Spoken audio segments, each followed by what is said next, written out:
Well, welcome to this episode of Sooners Legends podcast. I'm back. I'm out of YouTube jail. It's glad to see everybody again. I can start posting videos again. I was going to have Big Mike for a Mike and Mike Monday show, but I talked to his wife and he's having some stuff done. So I'm going to bring on my legendary friend and official chaplain of Sooner Legends podcast, the one and only Bishop Frank. What's Hello, up, big Bishop. man? Welcome back, man. We missed you, bro. We miss you. I missed y'all. Missed y'all too. I got tired of eating YouTube Gitmo food. I was on commissary, and so it's good to see everybody. Like I stated at the first of the video, Big Mike probably won't be joining us. I talked to his wife, and he had a procedure done. I don't know what, but it was it wasn't the way I took it is it's nothing uh, majorly Okay. wrong. So we'll keep Big Mike and our brother in prayers. And Absolutely. for today's episode, I am wearing my Dewey Selman jersey. I'm representing Dewey today. So Bishop, we've talked about this on several other podcasts around with the coach and Jason and all them good fellers. What do you think about all this negativity that's being spread around the football team right now by other podcasts, news media outlets, all of that? Oh man, this first and foremost, man, we're just thankful that allowed to be back on your platform and that you're back. But really, it's understandable because when you set a certain standard, you know it comes with a certain amount of hate, and hate makes sure you know that you're in the right place and that you're doing the right things. But at times it gets a little tiresome because there's actually nothing we can do at this current moment to change the narrative until we can get into another season to play. But hey, that's the way this goes, and understand we're keeping all receipts because all receipts eventually become due.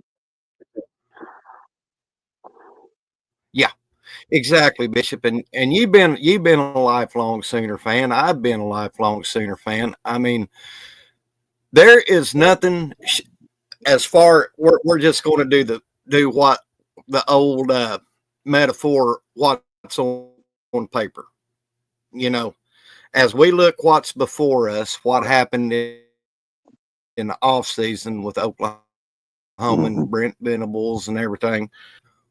We hired the quarterback coach from Wazoo, Jim Hmm. Jim Nagy, Hmm. uh, John Mateer John Mateer coming in. Uh, Hmm. we kicked butt in the spring portal with a Ott and a few additions. What I'm being presented and what I'm looking about, and and with Brent Venables calling the defense, I mean, you got the four horsemen back. You got Bates, Chavez, Goodwin, and Brent Venables back together, and you don't have to be told what kind of defense Clemson had with those four. And I feel with the young studs we have on defense this year and what changes we made in the offseason, I Right. feel looking at paper that there ain't no way on God's green earth that this is going to be a 6-6 season at all. And I concur. It shouldn't be. Now the young men and the coaches have to buy in and pull on that same destiny championship destiny rope and get it done. But no way it would be a grave uh, uh, undertone that if they wouldn't succeed that mark, because everything points to you got a OC that understands how to call offense and has trust in his system. On top of that, he brought his quarterback coach, so we're able to glean off of not just Mateer, but all the other quarterbacks is able to start learning how to read defenses, understand down and distance, and put things in scenarios so they have a greater understanding on how to navigate when it's their moment. And then, of course, Venable's Yeah, defense, the four horsemen are back together. So what it does for Venables is now allows him to exhale and get back into that frame of mind of knowing they're going to bring their expertise, and he trusts that because he has won natties with them. Now it's up on him to make sure he propels this defense to be the top 10 or top 5. exactly. And this is the picture I'm looking at. I feel, God forbid, Mm. I don't want nothing happen to Mateer. And I feel like with his that nothing will. But with that being said, with the quarterback coach we got now, I'm not worried about Hawkins. If Hawkins has to come in, I'm not worried now because he Right. has been getting coached up by this coach. He's he's been teaching Hawkins. And another thing that is with John Mateer. I mean, there ain't going to be no sitting back there lollygagging in the pocket. 3 seconds, that ball's out or he's running. Right. Yeah. Did you get all that, And see, Bishop? yeah, I did, and I concur. In fact, I'll piggyback. Those are great foundations, uh, Sooner Legend. But to also piggyback off of that, you got a gentleman that is in his 3rd year of being in that system that can actually read defenses and change a play to make sure it's favorable for us. And also, Hawkins is getting that same tutelage. That's that's NFL level. And so if Mm-hmm. you got NFL level, you're preparing these young men. These young men are starting to see Yeah. where they have a future. And so it makes them go harder.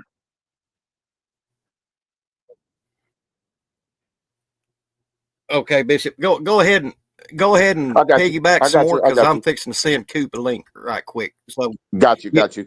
So go Hey, through some more and insights, brother. you're good. You're good. You're good. Now, also to understand, uh, a lot of the pain, which I definitely understand from this last season, was having to go through something and not even have a clue of why certain people were put in positions to be an OC, and the type of showing we showed and the type of injuries we dealt with. It just became a perfect storm that no matter what is all about making sure that this year, after that type of season, everybody has to be accountable. Nobody is left behind, no stone unturned. We have to get it right. And with that, hey, in order to get it right, we got to see it for what it is and make sure that even Joe C understand, hey, we all are pulling on the same rope. We all have accountability to the same process, and that fire process will will show will show you some inconsistencies if you don't pay attention and make the necessary uh, atonements and adjustments necessary to move the needle forward. So, but I want to welcome everybody into the chat. Uh, Make sure you subscribe, hit the like button, and share this content because Mike is back. We wanted to just give him his flowers that he's back. Like he said, for whatever reason, they had him out for a moment, but he's back now. So we're moving forward with him, and we're just glad to see you back, Sinner Legend. And Always Oh remember, yeah, I'm man. glad to be back. I'm glad to be back. I know. Can you hear me? Yeah. Can you hear Yeah, me, I can Bishop? hear you. I'm still I can. I'm still sending Coop this. I'm still sending Coop the link. Got you. Got you. Hey, let me ask you guys But out in the chat. Let me just y'all my family.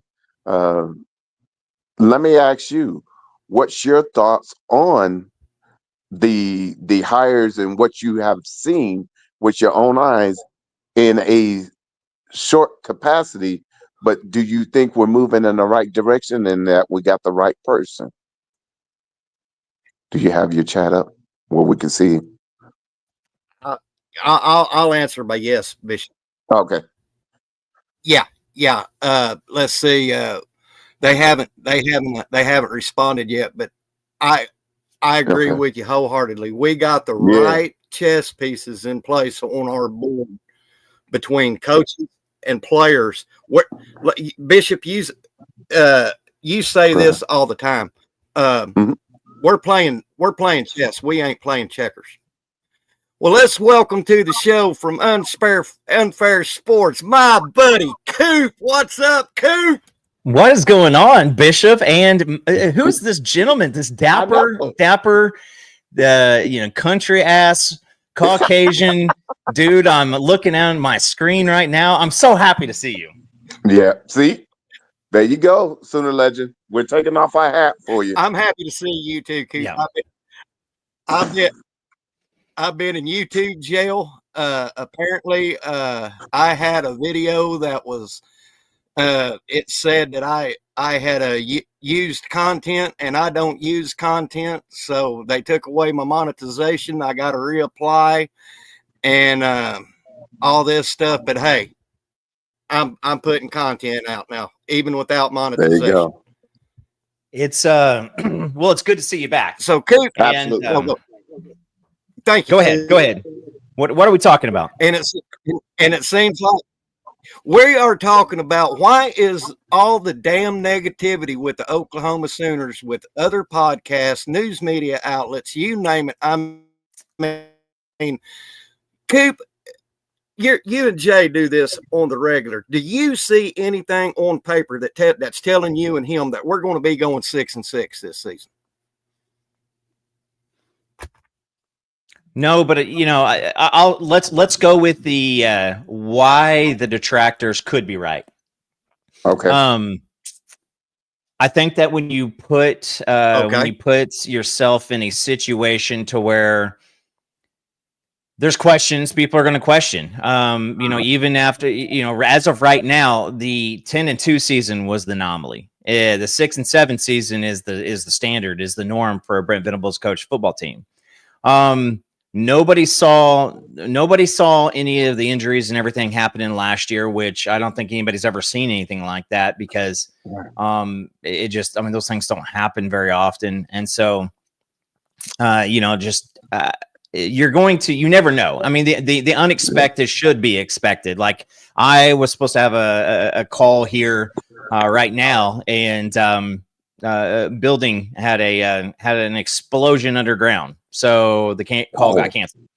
And now I don't think it was like a terrorist attack or anything like that. I think it's just hot water heat, or probably popped. But I'll just say this is, like, you've got the things that everything before the but is John Mateer played in the. I wouldn't even call independent, because, like, you tie that to Army, Navy, Notre Dame, but they played in the nobody wants you league last year, where they were just picking up games wherever. And so you got to look at it and go, okay, so what is the expectation here for a cat coming from Washington State? Had no expectations, no thoughts, nothing to play for, or anything like that. So, like, what is all that, how does it translate into the SEC? Also, you got Arbuckle. Can he do this in the SEC? He, everybody wants to say, well, Arbuckle is just a few branches on the Mike Leach tree and the Hal Mummy tree, and that's so there's something to that too. Also, you look at the names on the schedule, not the teams on the schedule, just the names on the schedule, and it looks daunting. So let's get everything after yeah, but Bishop, pop quiz for Bishop. And if you don't get this one right, I'm driving to your place right now, and I'm going to stab you with a pretzel stick. Go ahead. Prior to John Mateer, who did Ben Arbuckle coach? That would be Cam Ward, first round pick. Now, so you didn't let me Tarantino that one. You came up with the obvious answer up front, but yeah, everybody wants to say how is that going to translate?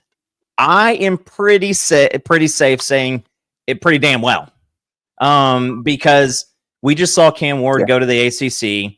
And, if they had anything resembling a defense, again, I think if they had a good defense, he probably would have had about the same stats because, you could just kind of stay in more games. But who knows? But he was the number one draft pick. Weak draft class, it is what it is. But still, he was the number one pick. He was the most coveted quarterback. And I think that we saw that if an NFL team doesn't think you're going to help them out, they're going to pass on you. So I would go to the extent of saying this is Arbuckle and Mateer. I'm not worried about translation because intelligence on playing the game, is going to help out a lot. And I'm just going to say this. I mean, Jackson Arnold, we saw at times things were his fault. We saw at times things were the O-line's fault. We saw at times things were the OC's fault. John Mateer was sacked over 30 times last year and still put up those numbers with lesser athletes. Yeah, and so he is used to playing behind a offensive line that may not be up for any awards. But I think that this team right now is led by, again, I think that you got one core team, but I think that you really do have a side of the ball who listened for, almost 18 months now about how what's going to happen here, who's going to step up, who's going to do this. And I think the offensive side of the ball, it has some things to prove. I think this offensive line has better tools in the toolbox than we did last year. I also think that we have a solid 2 deep on the offensive line. I think that there's marginal differences between the first 5 and the second 5. But it's not like you've got projects behind, potential stars on the offensive line now. Now you have potential superstars behind potential stars. Correct. I think Foje gives a lot of flexibility. Right. He could be that Caden Green type of style to where, he brought in to be a tackle. But if we need to slide him in at left guard or right guard at the beginning of the season, I think that, that's a different body style than what we were throwing out there last year. And you still got Ozida and you still got Howland that are going to come back. Mm-hmm. So I think this offensive line is going to be good. Can they be better? We'll find out. The receivers, you've got the injuries, you got to patch through and everything like that. So I'll just say all this. You face 6 to 8 first-time starting quarterbacks on the team that they're at. Another pop quiz. How many times has Arch Manning thrown for 3,000 plus yards in his life? That's 0. I'm just going to say 0. All right. So even in high school, when, his best year, I think his best year passing was his freshman year. And there are a lot of folks right now who say Arch Manning not only is the favorite for the Heisman, that Texas is now one of the favorites for the national championship. So you're going to tell me a team that lost about 60% of their productivity is going to turn to a first-time starting quarterback, and they're going to go not only win the Heisman but win the national championship? Like that's silly. That's silly. Yeah. You also don't have Jackson Dart at Ole Miss.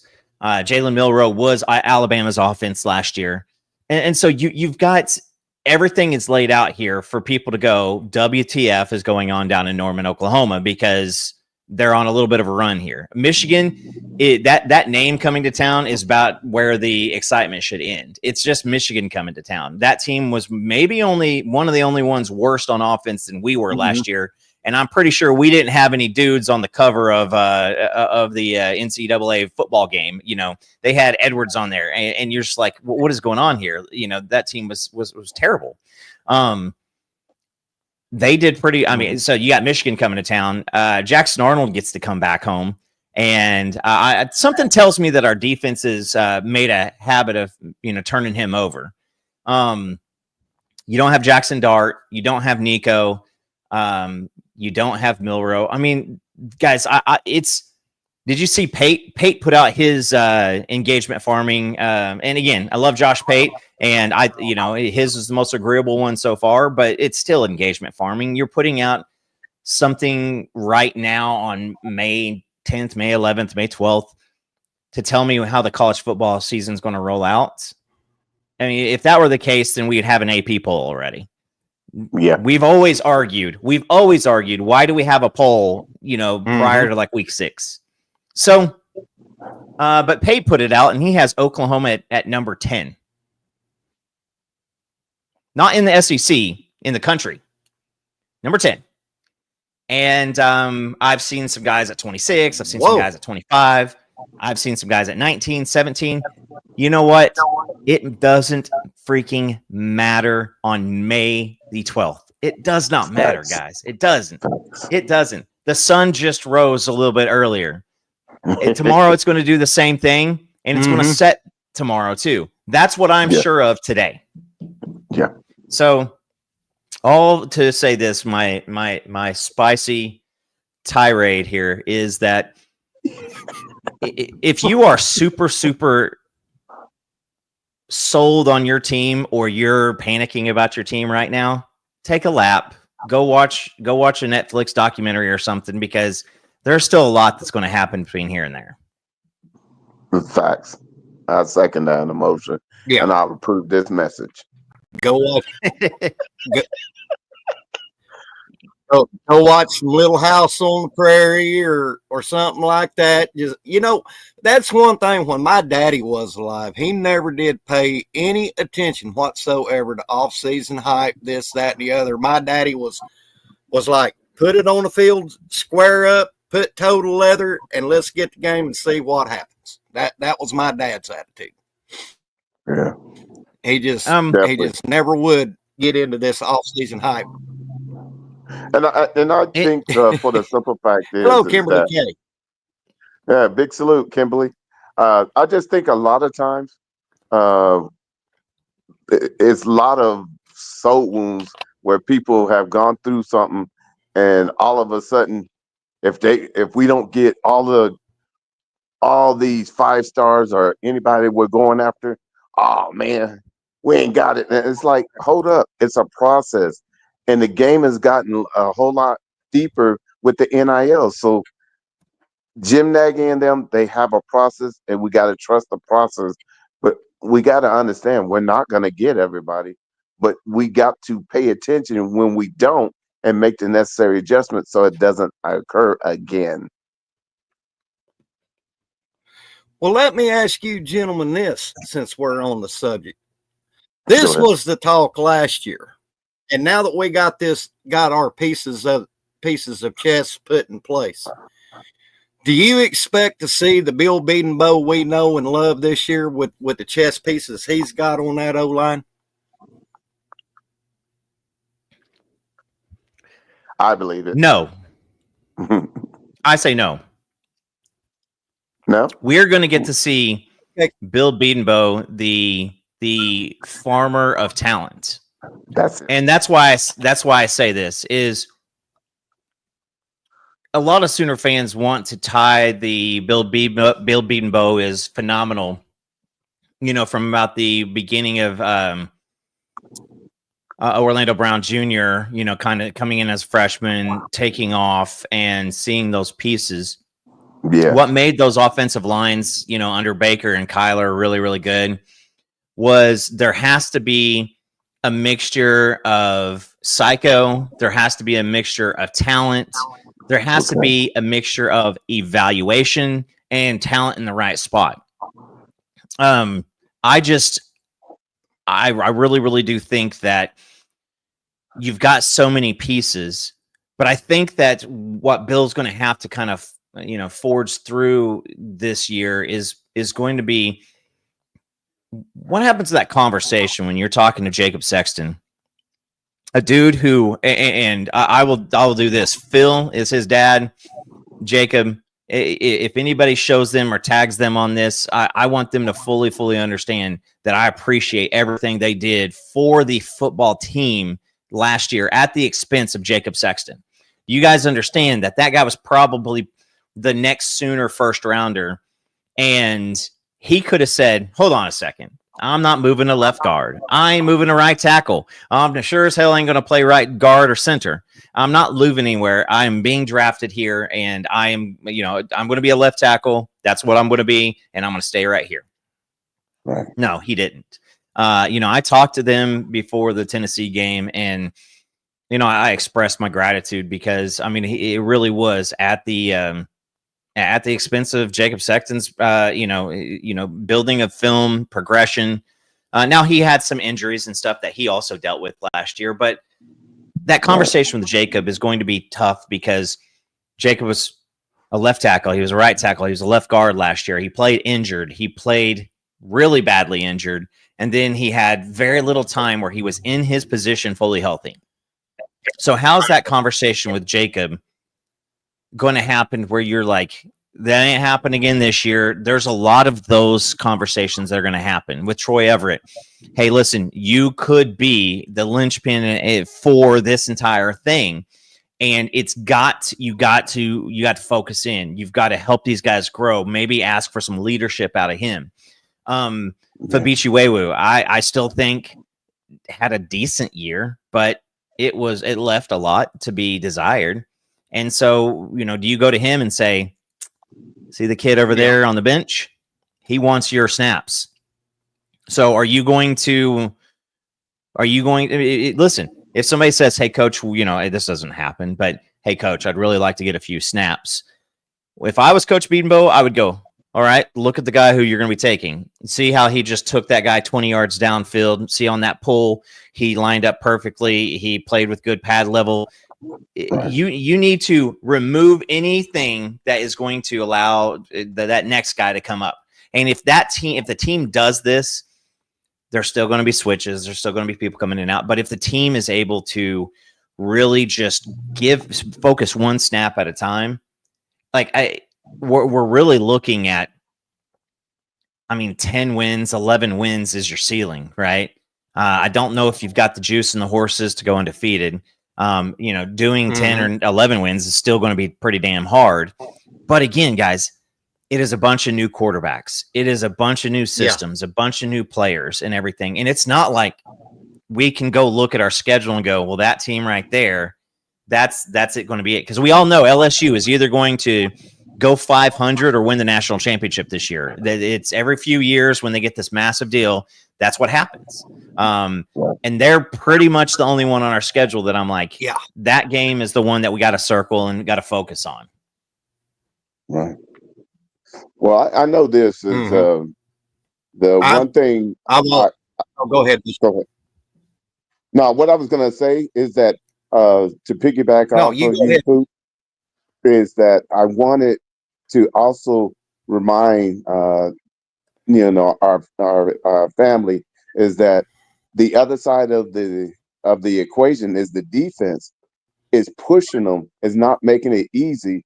So everybody that is in the rotation of the offensive line is having adequate iron sharpens iron moments to where they have their moment, they're going to be ready for it. And that's what we want. And oftentimes Bill Bedenbaugh has been quoted as saying, I have a rotation. I don't have starters. I have my nucleus. And understand, if you can go two to three deep at every position and have where the level doesn't never drop off, that's what we want. Because throughout a season, there's going to be bumps and bruises, and that the next person needs to be able to step up and we don't lose a step. So I really feel like competitive depth and having gone through the fire test this past year has aided in us making sure that we're ready for it and that we prepared everybody. And Chicken Mike, I know has that you're. this comment. Would y'all go ahead? Go ahead. Yeah, Would I y'all was just say gonna that point out in this this. present day CF, is it imperative to keep core players to sustain success? Yes, it's just like the NFL. You can't live out of the you can't live off of free agency. Right. You have to build your team through the draft. You have to get lucky. I mean, listen, look at what I mean. It's Cleveland. It's freaking Cleveland. But like they can't do it. They can't get the quarterback that's going to be it. And then once they do, they're like, how do we mess this one up? I would just say it is more imperative now because you still have to do that. You still have to get people to come in. Recruiting is still key because you have to have some of these relationships. You know, it's not very often. And again, things are going to change here in a few weeks, and then it's just reset on what are we looking at. But you got relationships that get built when you're doing recruiting, and sometimes you finish out second, third, fourth, fifth, you know, stuff like that, and you don't get the pledge from the guy, but he's then going to go to his choice, and guess what's going to happen if they don't fulfill all them promises? He's going to go. It's like when your girlfriend broke up with you in high school. Mm-hmm. And you got that little list, and you're like, all right, who's next? You know, who are the other people? You know, Mike, I know that you probably had a longer list than I did, but you know, you start moving on to that next one, right? Who are my other options? And so you still got to develop those relationships. You still got to get younger guys in. And listen, I think that in the transfer portal, we all get super enamored with hype. Way more than what does it look like.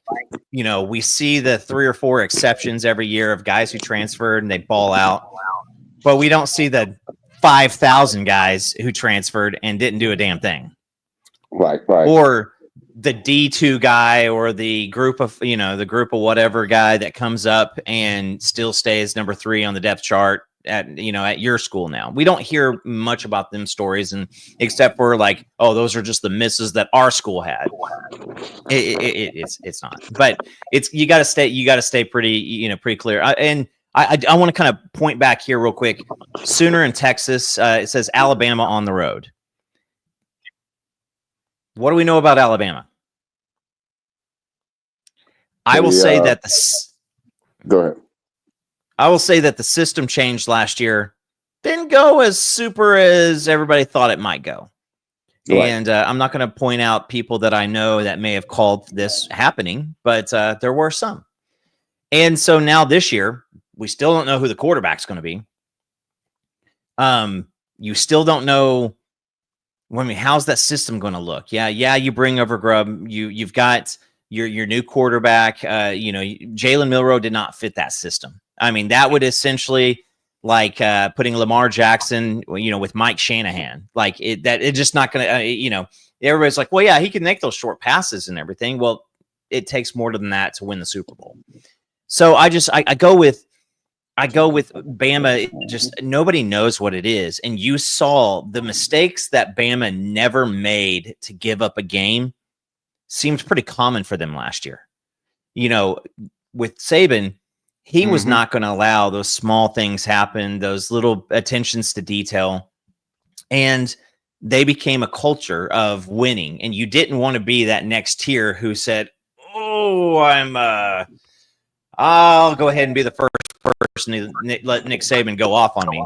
No, you didn't want to be that team. You didn't want to be that person. So you grinded and you grinded and you grinded. And you just didn't see that with the Boars team last year.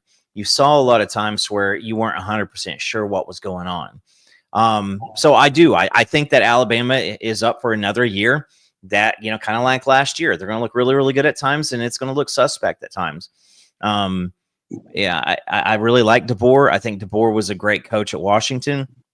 But I will say is Michael Penix Jr. looked really, really good when you got 3 or 4, high round draft pick wide receivers you're tossing the ball to, and you've been in the system for multiple years. Well, now it's going to be a new quarterback. Don't know who it's going to be quite yet. They've got one of the most electric receivers in the game, and I'm talking about college and NFL. And he's really, really good. He's going to be good, but I don't know what Alabama's going to be still. I think it's going to be more like last year. And so, no, I'm not too super terrified because I don't think it's the same place as it was 4 years ago. And there's Coach Ricks. Another guy had a longer list of sidekicks, longer than I did. No, you're muted. I hate to tell you that. Let's bring into the show. Let's bring in Coach Ricks. Coach, how you doing today on my new launch? I was about to fall asleep. Can you hear me? I'm sorry. What was happening is I didn't have it scrolled down to where the people in the backstage were, and I couldn't see you down there, sir. I'm sorry. Oh no, you're good. I'm about to fall asleep. I was just enjoying Coop talk. He has that soothing voice that'll put you to sleep.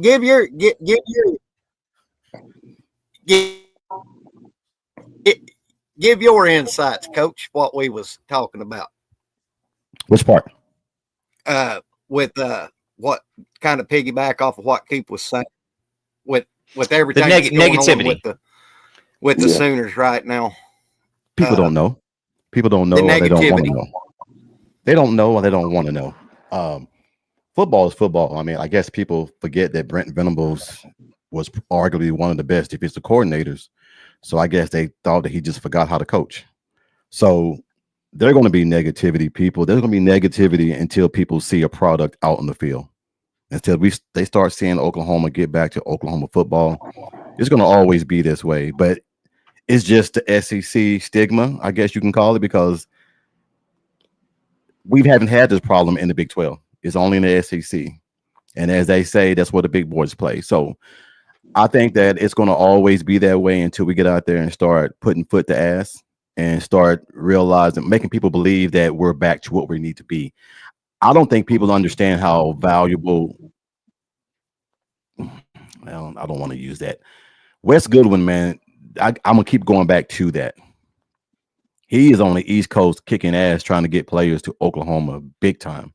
And yes, they keep overlooking this guy and saying that he can't coach no more. He got fired. He got fired because the coach refused to go into the portal and bring him the guys that he needed to keep up what Brent Venables left. So when you're asking a guy to go and create spots and lanes and things for high school kids there's a level to this. And Coop, there's a level to this. You can't just come out of high school and start excelling at a high level. There's nutrition, there's this, there's that. It's a stage. Yeah. Clemson was just on the back burner looking in. And now Wes Goodwin is gone. Now he wants to go into the portal now because he had no choice. If Dabo didn't go in the portal, he'd be gone next year. Because the boosters and everybody was upset about him losing players to South Carolina of all places. Yeah. So I just think people just need to see Oklahoma get back to being Oklahoma. I think that's pretty much it. Once they see us getting back to what we need to be, and I'm like, Coop, I really don't. There's only one game, man, that I really worry about, and it's LSU. Because we don't know. We don't, Yeah. Brian Kelly, he either he gonna shit in the bed or he gonna, do something, something crazy. So he has all the talent in the world and he still tends to mess it up sometimes and everything. So we'll just got to see what they do. Arch Manning,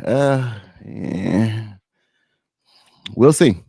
We'll see. I don't want to talk bad about Arch Manning, man, because like I said, we don't even know if he's going to make it through the season. Ewers took a beating every single year with an experienced line. Now you're asking Yeah. him to come and do this with an unexperienced line. That's a hard task to ask for. That's a hard task. And Arch's game early is going to be not like Quinn, where it's pass, pass, pass. I mean, I'm really interested to see how Texas handles Arch with, you know, those called RPO type style runs, because you know, Arch this year kind of looked like what Jackson Arnold looked like behind Dylan Gabriel. And everybody got really, really excited about all that stuff because there's no pressure on you. You just get to go out there and rip it. You're up 55. Everybody's already done. You know, Arch, you know, had a couple. I mean, he played Mississippi State. And I'm pretty sure that Mississippi State was not very good. Man, me, you, Bishop, and Mike can go beat Mississippi State. Listen. Just schedule it after. Let me take my morning poop, and then I'm game. But no, it's you know, again, 60%. 60% of your production disappears. All your offensive line is gone, and you're going to win the Heisman and the national championship the next year. Like, let's just be honest. Like, it's not like it's Alabama reloading, and it's not like it was Georgia for a few years they're reloading. I mean, it is Texas. Texas has always had talent. There ain't nothing different this year versus 10 years ago. Texas recruits. I mean, you're the flagship program in your state. You should sure as hell recruit. It is. Let me ask you guys a question. Does Sark try to put him in a position to win the Heisman that might cost them more games? No, because you lose 2 or 3 games, and you know, let's say that Arch throws for, I mean, let's call 3,800, which would be a career high by a significant amount. Never thrown for 3,000 yards. Never thrown for 3,000 yards. Best year passing, I believe, was his freshman year in high school. But you put him out there and you do that, and let's say that he has 3,800 yards, 31 touchdowns, 6 interceptions, and they're 8-4. Is he winning it over a guy with similar stats who's 10-2 at Georgia, or 10-2 at Florida, or 10-2 at Oklahoma, or 10-2 at Ohio State? No, that's not going to happen. No. Plus the list of guys that they already are. I mean, look at what Penn State. Some dudes have Penn State ranked number 1. Yep. After the spring. Drew Aller just has to do what every other Penn State quarterback's ever done and just, you know, piss away the opportunity. Yeah, and that's going to be it. And you know, we saw it. I always forget all these guys' names because they all had about similar names, but it was always a dude who, and I said it on our show, it was a dude at Penn State who came in as a freshman, managed a lot of chaos, and they overperformed. And then his sophomore year, he came back out, or his second year, he comes back out. He shows really, really good, but they lost a few games that they weren't supposed to. And then this coveted last year, where he's supposed to win the Heisman and supposed to put him in the playoffs and everything. Hey guys, it's been the same damn story at Penn State for quite a long time. It's nobody ever said Penn State wasn't good at football. They just are like the Steelers right now. They're going to make the playoffs. They're going to have a good season, but they're not a threat to win the whole thing. Their schedule, their schedule sets them up to do that every single year. Yeah. Every single year. They don't really play anybody hard in the Big Ten. They might get 1 or 2 games. Of course, you get to Ohio State, and you might get Michigan. But everything else is winnable. So that's what has always been the case about their coach. He can't win the big game. James Franklin cannot win the big game. Well, he got there last year. And look what happened. So, man, look, I'm so excited about this year, man. I really don't. This is going to be the year to where everybody, they don't really want Oklahoma to succeed. Brent Venables is already dangerous as it is. You let him get it going and get the right pieces in place, it's going to be it'll be the second coming of Nick Saban. And I shouldn't really say that, but that's what he can get going if everything works out the way it's supposed to. And they don't want that because Georgia is on the way down with all their off the field stuffs and everything, man. So everybody's looking for that next Alabama pretty much. And Everybody's going to. Everybody's going to. And I'll say this, kind of tag along with it too, is this may be the first year that Brent Venables has a fully functional team. Yes. Thank you. And now injuries barred, because we just have to be honest. Injuries in the 10-2 year to Gabriel, and then injuries on the whole damn offensive side of the team last year. And then the first year, you're literally just like, you've got to face, come play wide receiver. You've got to face, we need a defensive lineman. Yeah. I just think it's going to be, this is a year. And guys, the way that the schedule also is really, really set up tough from a name perspective. Yes. But the way that the buys fall, the way that you follow up, I think that there's a tough, like 2 or 3 game set. But if you roll into Texas undefeated, that's step 1. Yeah. Then you beat Texas. And I think that's step 2. You're competitive from that point out. And if you go 10-2 with this record, you're going to be the 5 or 6 seed. Like that's where you're going to be. And I say this too. And I don't want to get too deep into this, but I think that Brent Venables saying, I'm going to prioritize still focusing on these individuals and making these better men and, preaching the gospel and, just taking that and putting winning behind that. It's just something people don't want to have to talk about. Look at how they handle the softball team. Look how this team just won the SEC regular season title in the first year on a freaking rebuild year. Yep. And they have a better record than Texas A&M. Yep. And Texas A&M gets the 1 seed over the 2 seed, and there's not a lot of backlash outside of Norman. Nope. Everybody's like, cool, because we got the Oklahoma fatigue, but it's just awkward to hear them praise the Lord, to, shout out God, after simple things. Yeah. People don't, it's just weird. It's, it is better. I'm crossing boundaries here, but Mike, it's your show. Don't want to get you banned again, but go ahead, brother.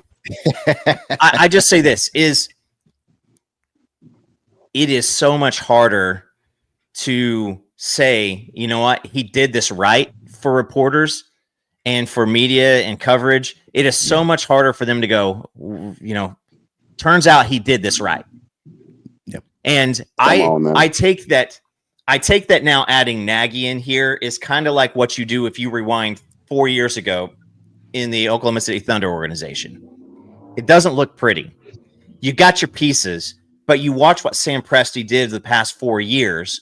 Come on, now. You sacrifice year 1, you sacrifice year 2, and then now all of a sudden you've got the structure. Because let's be honest, outside of Oklahoma, there's still going to be some people questioning John Mateer, but John Mateer is a functional quarterback.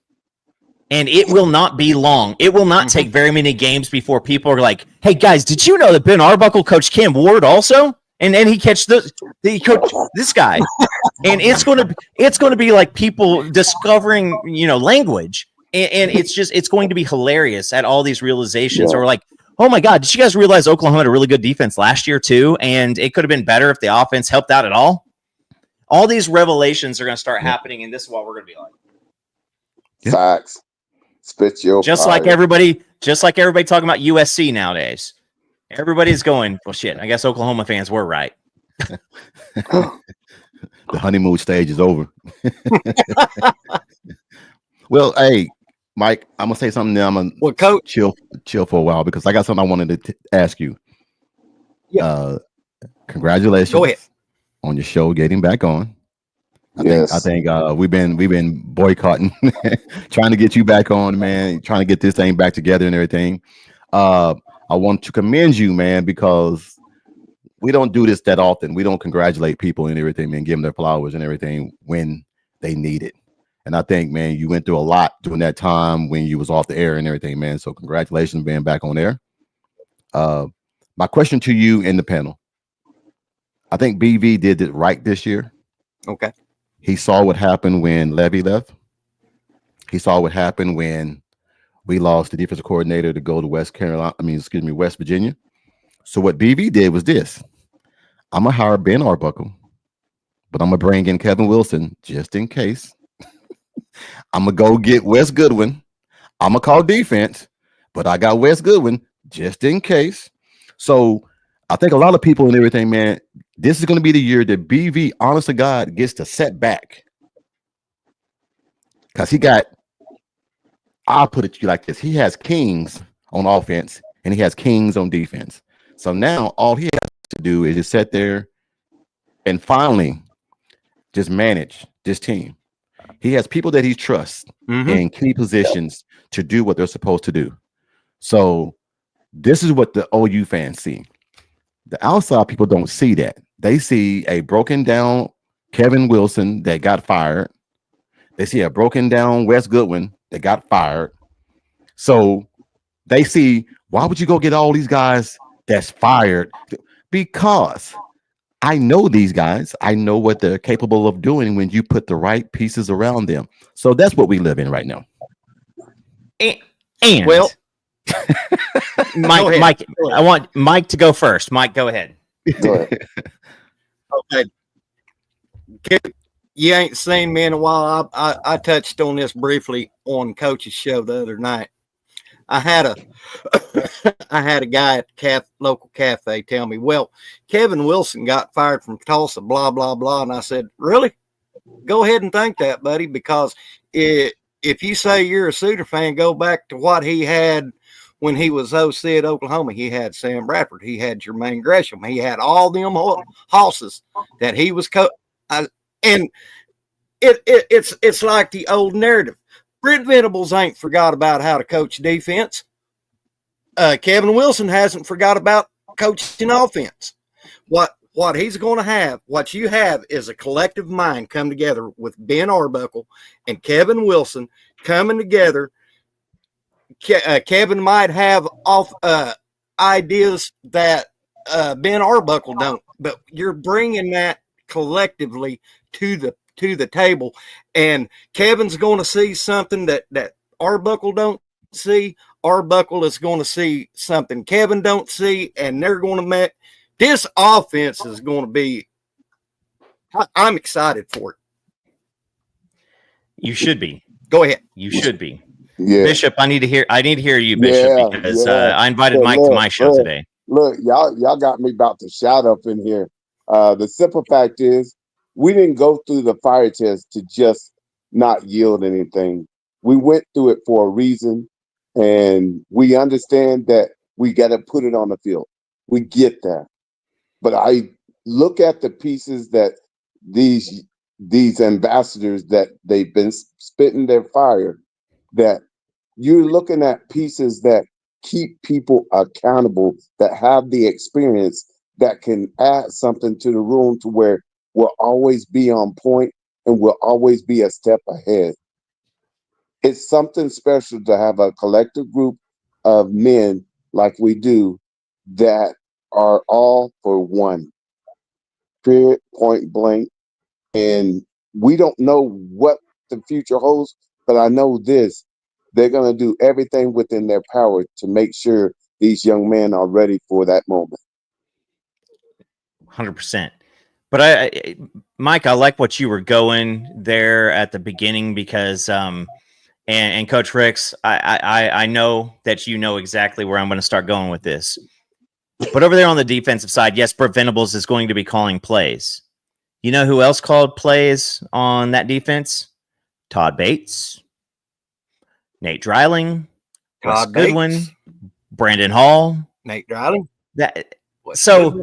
Brandon Hall. You're telling me Jay with Kevin Wilson also over there on the sideline and Emmett Jones. So you're telling me that this team starts seeing some shenanigans getting called on defense. You're telling me that Nate Dreiling is not going to come over and be like, hey, coach, can I ask you something? Or Wes Goodwin, hey, coach, can you explain to me why you did that? You know, Todd Bates, that ain't it. They're going to have some accountability on that. And you know, sure as hell know that Kevin Wilson, if if Arbuckle does something and he gets in, again, let's think back to the Kansas or the Oklahoma State game, the year that Levy, had Gabriel the second year. You were running the ball, and all of a sudden you start trying to toss the rock, and it's not successful. This set of downs, the next set of downs, the third set of downs. Kevin Wilson ain't waiting to the third failure. Nope. After the first one, he's going to say, you see throw that playbook away. you see success. Then you changed stuff right here. Failure. So if we're looking at success, this is what we look at. If you're looking at failure, this is what we look at. Hey. Kevin Wilson's going to be up in there in a minute.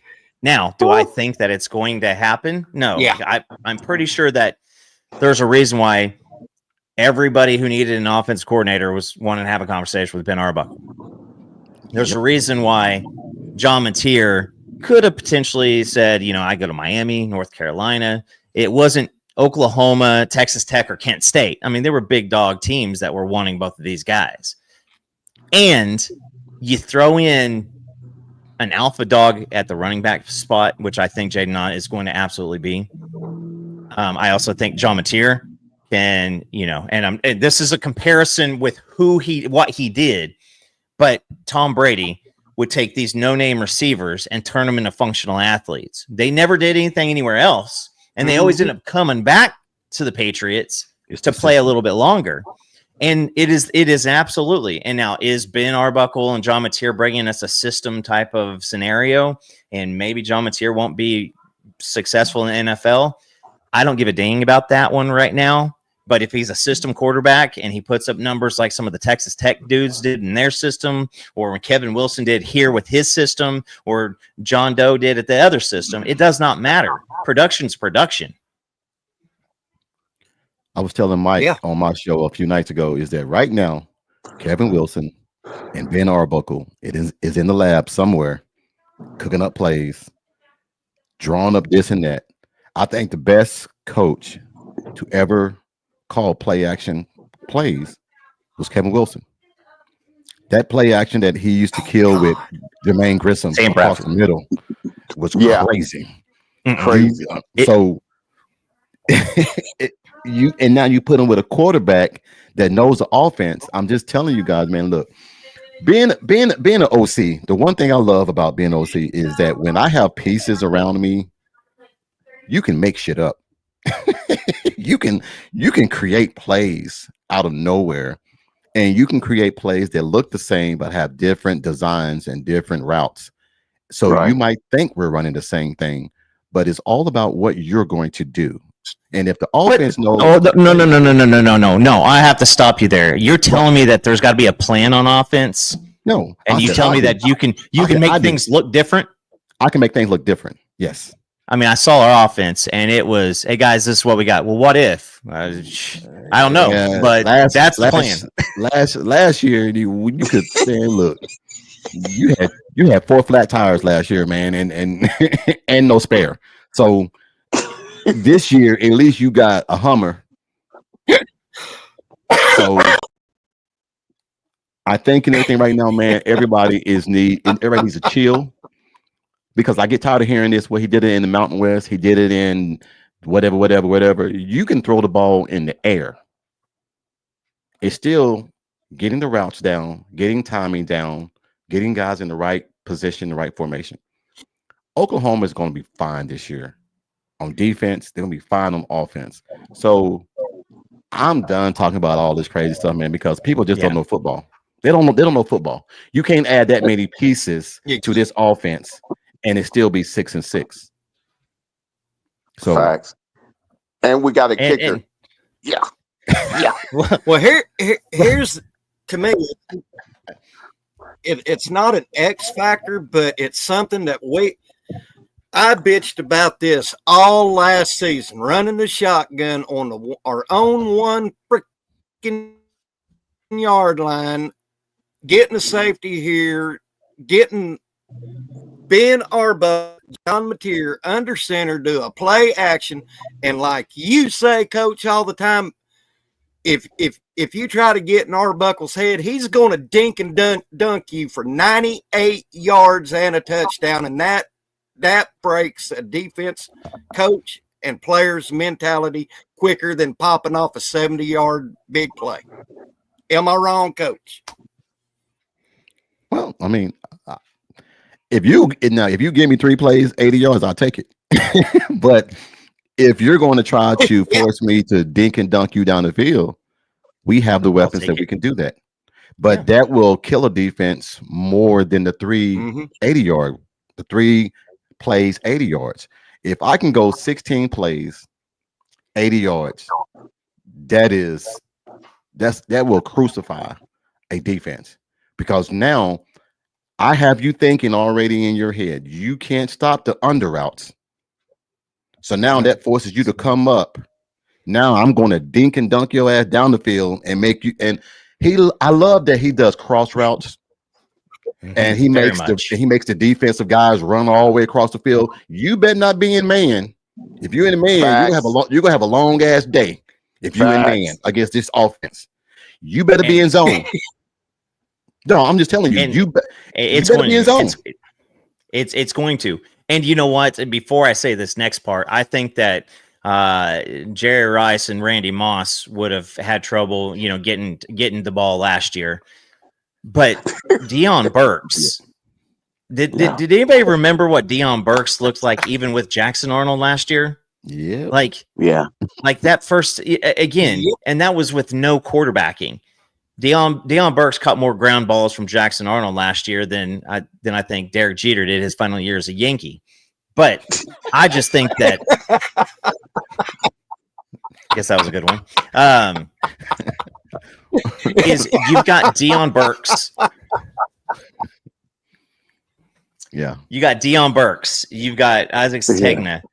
You've got a lot of these guys who, and you said it right, Coach, is you're going to do that. And when you get into the dink and dunk and you've got that traffic in the middle, what is going to typically start happening? Because the ball's coming out fast. And anytime that we have ever struggled against Texas Tech, it was because we could not pressure with our defensive line. It had nothing to do with our linebackers, nothing to do with our safeties, nothing to do with our it is you just don't have the time. So what's going to happen is you're going to have a guy standing up instead of rushing. You're going to have a linebacker who's going to be trying to gamesmanship, and now you have guys trying to bounce in and out of position to show different looks to see if you can somehow try to confuse this up. Guys, a quarterback who knows how to deliver the ball where it's supposed to be, and Coach Ricks, I will echo something that we did not see. We didn't get to see situations to where you hear the commentator say, they did that right there, but that's setting up something later down the road. We never got the setup. Never heard you. That. You were not planning for the future. You were trying to eat today. That was the stuck that we were in all year last year. Yes, sir. Man, look, I run plays to set up plays for later. Any good OC would do that. They don't want to show you. If I show you something and you can't stop it, I'm not going to change it. I'm just going to keep on doing it. I'm going to make you change what you're doing. Then I got you, because I'm setting you up for what I really want to do anyway.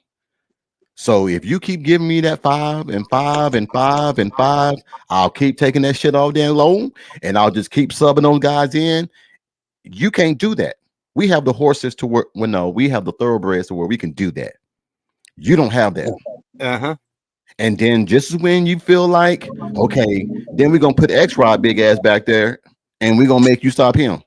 And that's going to be a long day. So this offense, man, is really going to be, we always keep saying this.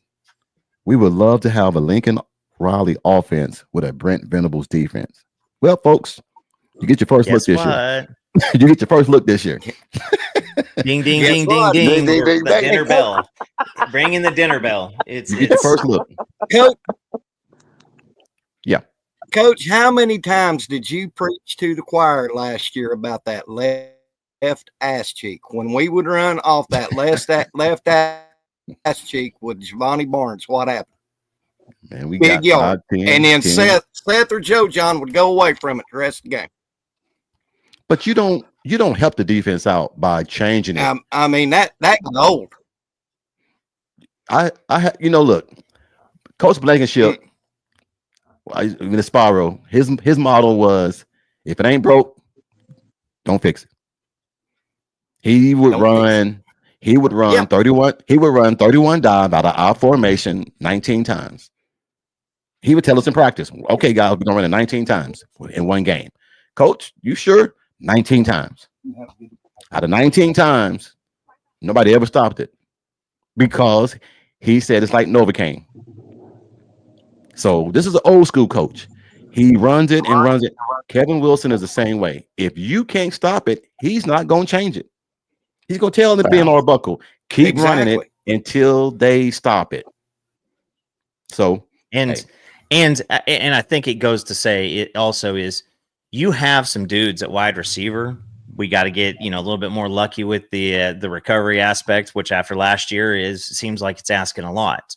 Yeah. But here's the thing. If you were an offensive player last year, did you want to go back out there? Hell no. Like, I'm just saying, like, did you want to go out there? I mean, somebody said something like, what would you say to Deion Burks about sitting out all last year? I'd have been like, hey, dude, how early were you thinking about it? Like, Tennessee, because it's as a wide receiver, a lot of what you can do is predicated on knowing what's going to happen to get you the ball. And if you're turning around not having, any clue if the ball is going to get out, if the guy's going to throw it, if he's going to see you, I mean, eventually you're like, I'm out here doing all this for nothing. And so I think that you've got Deion Burks, you've got Sategna. I think that you get at least one of the Gibsons back. I think Zion Kearney is going to have a little bit more of a year than I think a lot of people want to give him credit for. You've got a lot of pieces. I mean, an absolute lot of pieces. And that's not even bringing in Carter. And these receivers don't have to be Jeremiah Smith. They don't have to be Ryan Williams level receivers in this offense, because this offense will make you better. You do what you're supposed to do. Material will find you. You know what? And I want to piggyback off of that. I think adding Kevin Wilson has made our tight end room more accountable, because he got on Joe John because he was like, what have you done? You know how I coach you up. And with Joe John, him being Kevin Wilson being his coach, he's realized, okay, a great accountability, meaning that, okay, now I really need to put in work. I need to work with him. He's here to make sure I go to the next level. And also those young men now know, hey, they're on the clock. Your time is now. No excuses. Find a way to get it done. Exactly, Bishop. Can I bring up a point right quick, and then I'll let y'all. Mike, it is your show. We briefly talked about this on coaching. Well, I know, sir. I like hearing. Coop, it's been so long since I've seen people. I'm enjoying y'all talking, brother.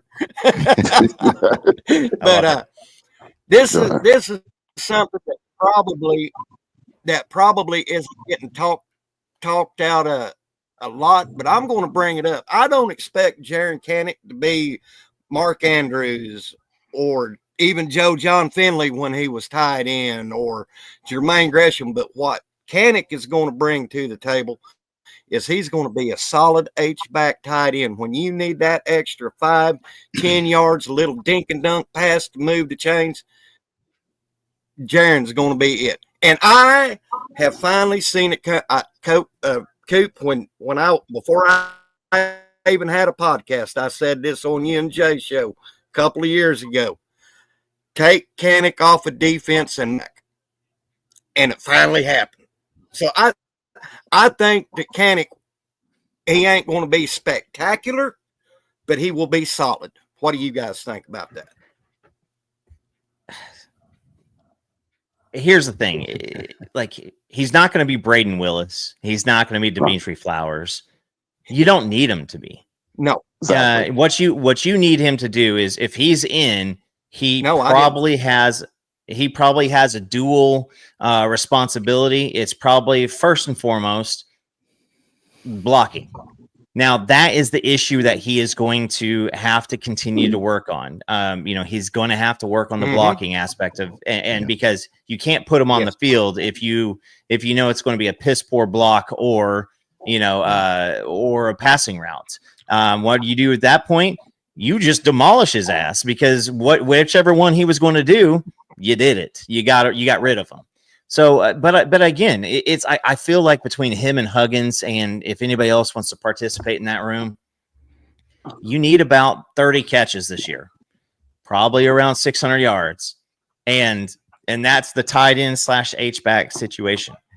I think that if you have somebody who becomes an asset out of that room, maybe Will Huggins great in the red zone, something like that, maybe that number rises. But you just need people to know that that's there.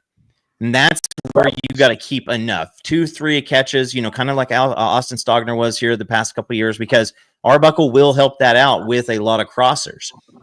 Now I caveat for the final part, and coach, tell me if I'm wrong here, but if you got a lot of crossers going in the middle of the field and you got to lay exit off of the tight end spot or the H-back, is there any space in that area? Yes, sir.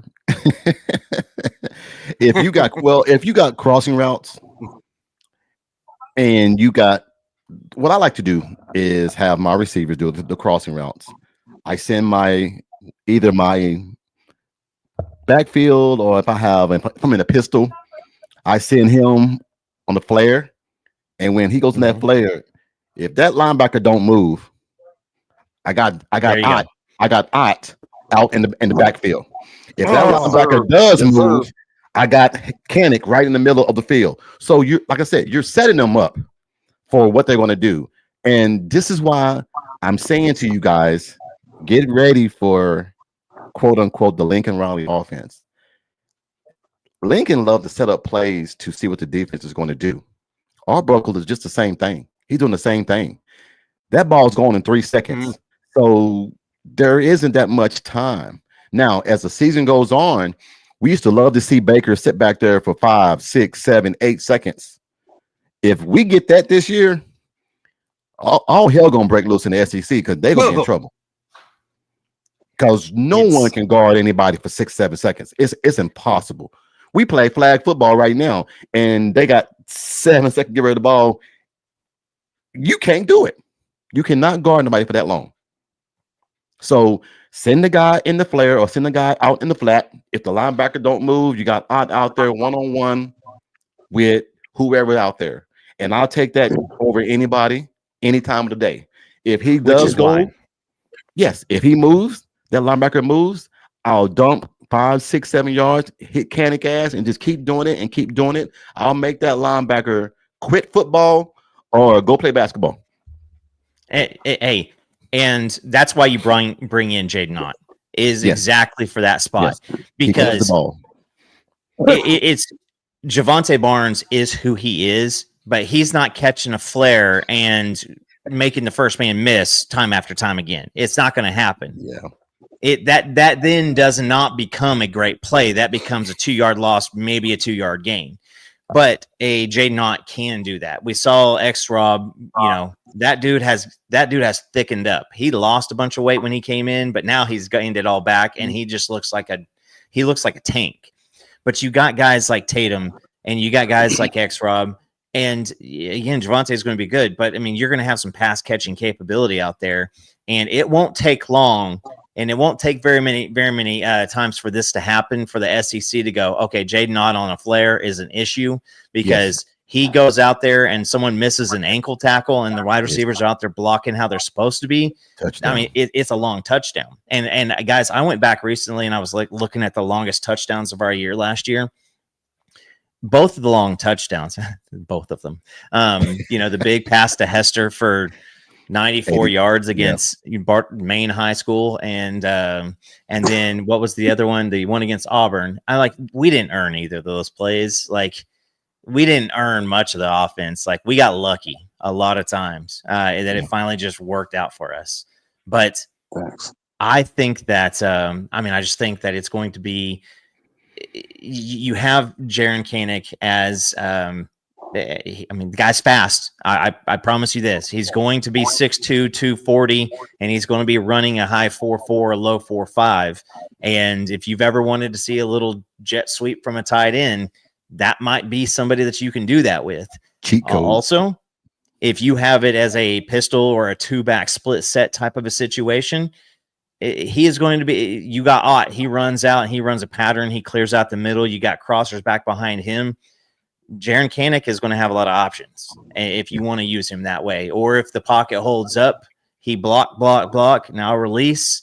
And now you got Jaren Kanak with a little bit of a head of steam going against a safety or a linebacker. And Jaren Kanak's crazy enough to knock the shit out of a couple people, but then run around the rest of them. Yeah. Yeah. Is it me or has Kanak? Go ahead. Keep going. You good? Has Kanak beef? It looks like Kanak is beefed up. He was already. Yeah, I seen a picture of an interview of him. He was already 240. It looks like he's beefed up from last year. Yeah, I think bathwater seeing that, but yeah, I mean he's always been around the same weight. I mean, the thing is you took a athletic Blake Bell and try to make him a linebacker. You know, and a shorter, faster, athletic Blake Bell, and you try to make him a linebacker, and you thought that it might have clicked for him, but I think he is. When thinking gets involved, it doesn't work out the best for him. And you know, you just need it to be raw, athletic twitch. And I think that's, you know, you get him out on a couple flares. I mean, that's going to be fun for him. But again, you don't need from the tight ends. We're going to need a ton of this stuff. You're going to need, like I said, somewhere in the 30 catches, somewhere around 500-600 yards. That would be an absolute stellar year from this kind of position group. Yeah. And I want to piggyback as a ex-defensive coordinator. Mm-hmm. The worst thing is to have something that worked that all of a sudden you have to account for it to go along with everything else. And that's what the tight end can do. And especially with Kanak running a 4.38 out of high school, you got to understand he might be 4.4 now, but going down the seam after running combo routes, and everybody's clear, and it's just him and the safety, that's a bad omen for that safety. You better make a business decision. Mm-hmm.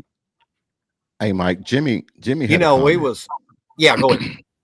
Jimmy had a comment. Okay, Huggins, let me go up. Huggins is 6'6" and should be a target in the middle of the field. Right. I never want my 6'6" tight end to go across the middle of the field. Reason being, and this is just a knick-knack thing. You throw the ball high on him and he misses it, it's tipped, it's interception all day, every day. So if you're going to do a tight end, anything across the middle, you're going to have to set his ass on the edge, but never go across the middle with a tight end, because if you throw that ball high and he tips it, he's already high enough as it is, tall. It's just going to be waiting for somebody to come and get it. That's my only complaint about a 6'6" tight end going over the middle of the field. Now, that might be petty. That might be just me. But, yeah, you know, I don't want to give nobody nothing this year on the offense. We've had a lot of that shit happen last year. I don't want no more turnovers. Yeah. Well, that's why. I mean, I see what you're I mean, guys, there's going to be a world where, I mean, you could have 3 or 4 6'5" plus guys on the field at the same time. Yeah. And listen, I will say the Cats last year, neither of those guys had the creativity to utilize that. And I don't think that we had the intelligence with the ball in their hand. This will happen this year. You will see. I mean, hell, if you get Ivan Carry-On, I don't care what his production was last year. He's still 6'5", 6'6". That's the Carry-On, Gibson, Huggins. You get 3 or 4 of those guys out there, and you're gonna toss some jump ball. It's going to be fun. And you know who else is going to be excited to see that combo run out there? Mateer and the running back, because all of a sudden you are communicating like hell. Over communicating, because everybody's 6'5" plus, and if everybody's 6'5" plus out there at the same time, There's going to be a lot of communication, and guess who's going to? I mean, they're going to forget about Mateer and whoever the running back is. Oh, they're gonna forget about Burks. We keep talking about Exactly. all these tall guys. Look, the worst thing to have to cover is a short 5'10", 5'9", quick running back or wide receiver that's in the slot. And you got 6'6", 6'5", and 6'4" on the outside. This is what this is going to look like. The 6'5" and 6'6" guys, they're going to play outside because they cannot give them guys the outside containment. So they're going to have their bodies outside. So the slants are going to be there more often than you think. When they do that slant, and let's just say Deion Burks does a inside zigzag or inside zag and out. Nobody's out there. Nobody's out there. So we sit here and we do X's and O's, and this is what I'm saying. I'm saying things that some of you guys know, some of you guys don't know. That's just at the high school level. Can you imagine the college level? You got all this talent and all these components, and you don't know what to do. Now, Bishop, you are a defensive coordinator. I'm gonna give you a scenario, and you let me know what you're gonna do to it. Gotcha. All right. I got 5 wide receivers, Okay. and a quarterback. Nobody in the backfield. All right, 5 wide receivers. Let's say the slot comes back and get behind the quarterback. What are you gonna do? Because now that slot guy, guess who's on the slot guy? A linebacker. Yep. And the linebacker, they got to go man, because if you got 5 wide receivers, you can't go zone. You got to go man up. Yep. You send that damn running back in motion. Now John Mateer has the middle of the field to do whatever the hell he wants to do. Either he can run or he can dink and dunk. This is what I'm saying about having pieces around you at your disposal, and you know the offense inside and out. John Mateer knows that offense inside and out. Yeah. So and you saved. Again, Mateer coming here was great. That's an absolute terrific thing. Yeah. But you saved 2 months of time on installation of the offense. Yes. And guess what? It's not like, I'll just put it this way. Say that Mateer went somewhere else. Arbeckle's still here. Shit, let's say Dylan Gabriel's here as our quarterback. Came back to college, won his 11th year. Dylan Gabriel's so you line up incorrectly on something in practice. You got to shut the whole damn thing off so that Arbuckle could come running out and say, all right, this is why it's all wrong. Yep. If you line up incorrectly as a wide receiver, running back, tight end, offensive lineman, Mateer is going to be right there and going, nope.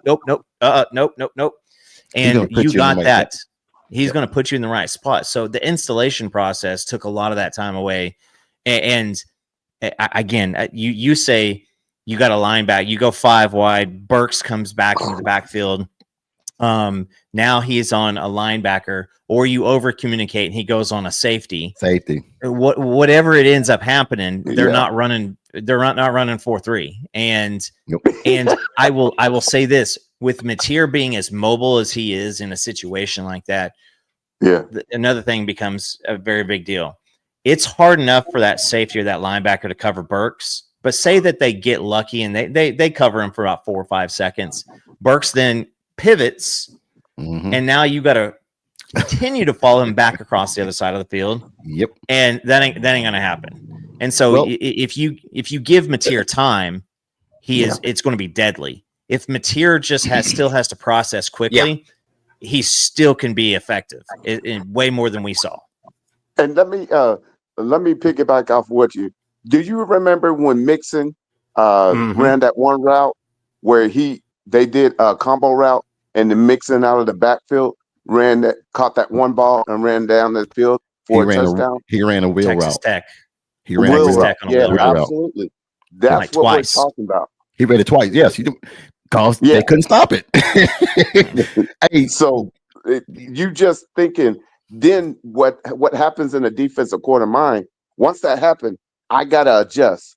So I leave something else open, and now you start. That's when the OC starts really getting in his bag and really opening up the offense. Do you guys Well, remember and when we played Well, I'll Alabama? tell you guys who another one. I'm sorry, go ahead. Go ahead. I was going to tell you another one of our offensive coordinators that was good at running something until he'd dare you to shut it down because he would run it until it got stopped. And that's Mark Mangino. Yeah. Oh, Big Mark. Yeah. He'd run them plays and he dared you to stop it. well, I just Hey, want to you know, bring that up for nostalgia. Yeah. This Yeah. is Sooner Legends podcast. I was bringing it up. All right. it is bringing it back, bringing it all around. But no, and here's another thing that is probably, you got Kevin Wilson getting fired from Tulsa or whatever we talked about. Right. Kevin Wilson was super emphatic that he hated Brent Venables and the way that he practiced against his offense. Yep. Absolutely hated him. And Yep. so now Mhm. Kevin Wilson is over there. All Kevin Wilson gets to do is help, right? Yes. And so what is probably happening is I think that, you can have Kevin Wilson back there also talking to Arbuckle. This is what Brent Venables does. This is what he thinks like. This Yep. is, and he's talking to him in practice. Do you not think that probably helps out with Arbuckle in the middle of an SEC game? Because Brent Venables is, I mean, if he's not, is it arguable that he's, top 3 in defensive coach in the SEC, like pretty much across the board for every fan base? Like nobody is going to be like, no, Brent Venables is not a very good defensive coordinator. Like everybody admits that. So, I think that there's so many little tiny things that are hidden in it's got to work, guys. And we can even go to this. We could shout out to Sooner Cowboys, and we can do a little Sooner Cowboys segment to where we all go Chicken Little here. It has to work. It absolutely has to work. And why I say that is because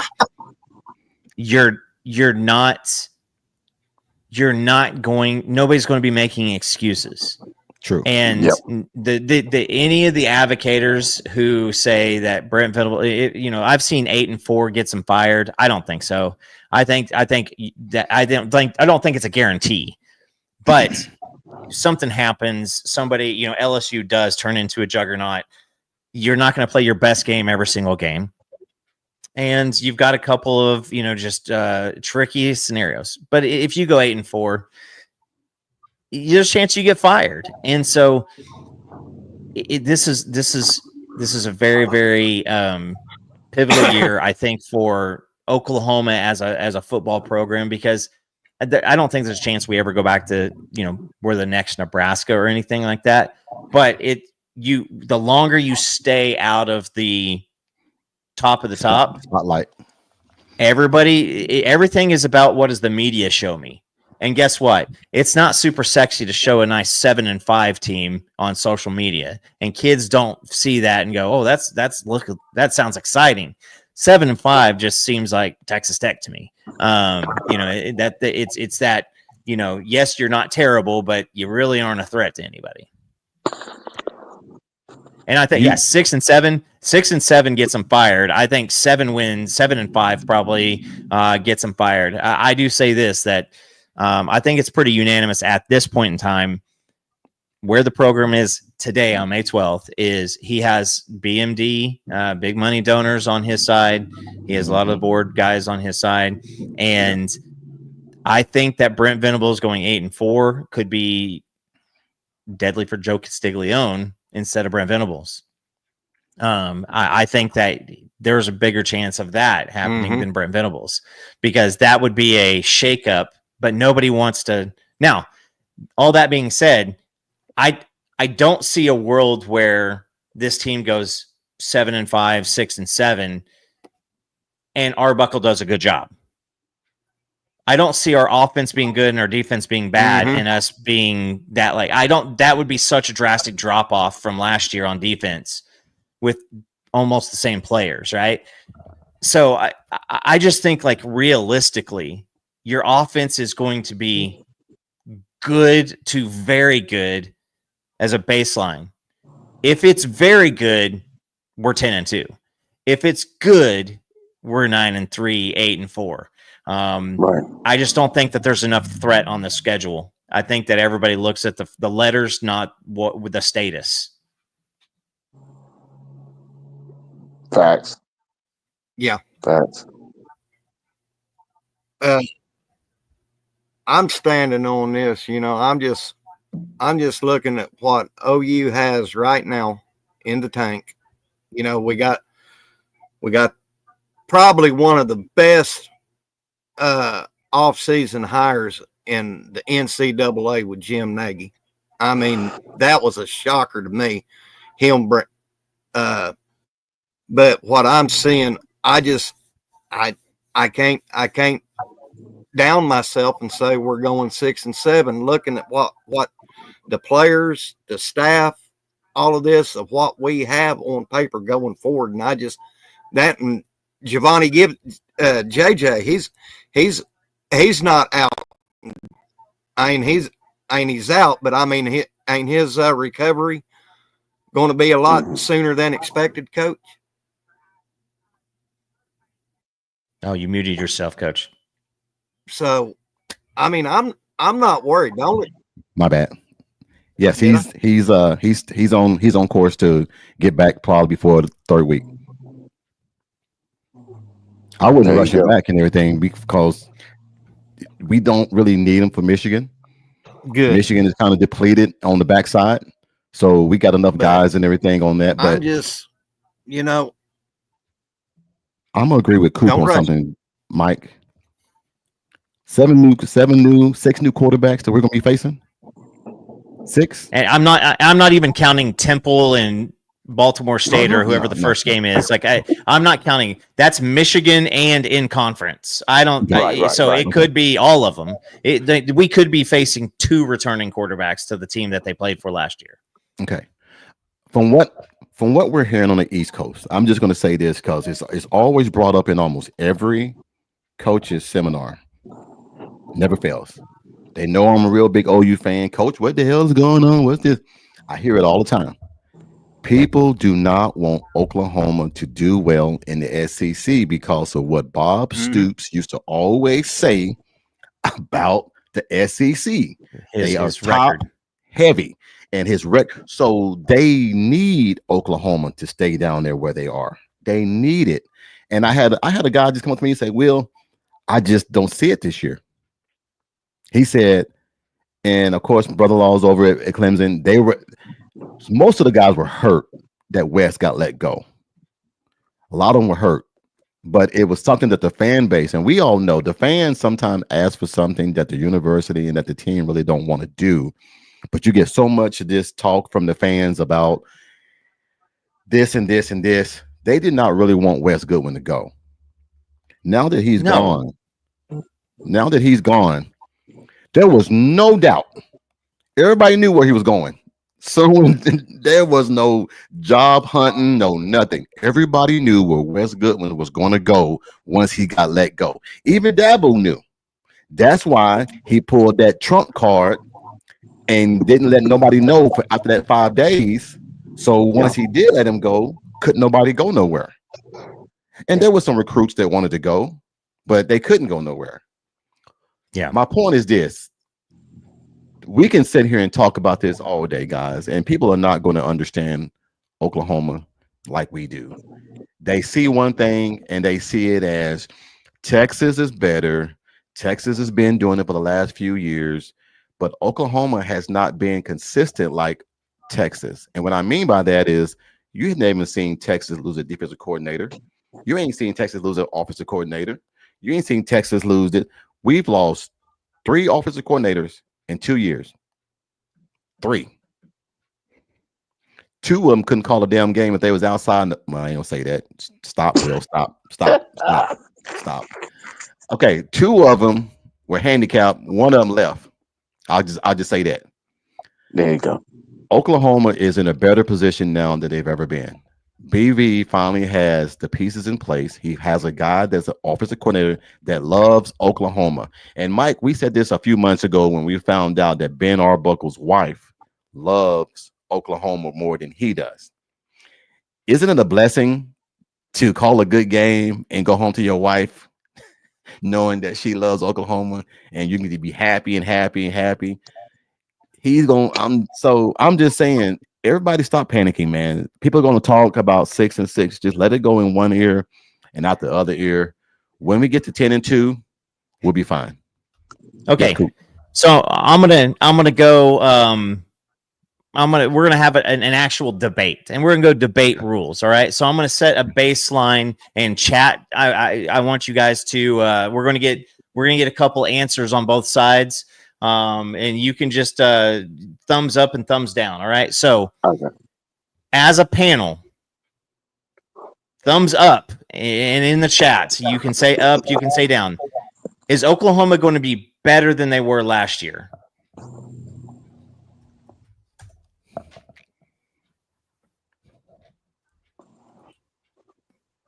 All right. So we're pretty unanimous right here, with the 5 of us or 4 of us. Oh, Geez. yeah. Okay. So that's a baseline. I am basing this argument off of that.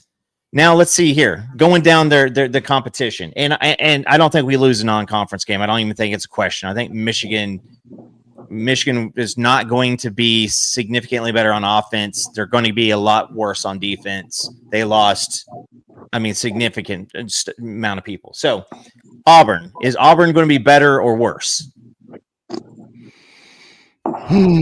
Or I have them at flat. That's fair. Inconsistent quarterback play, more more experience on their talent, on their. So I have them flat, but if I will say, let me know if better or worse. All right. They on the menu. Yeah. Texas, better or worse?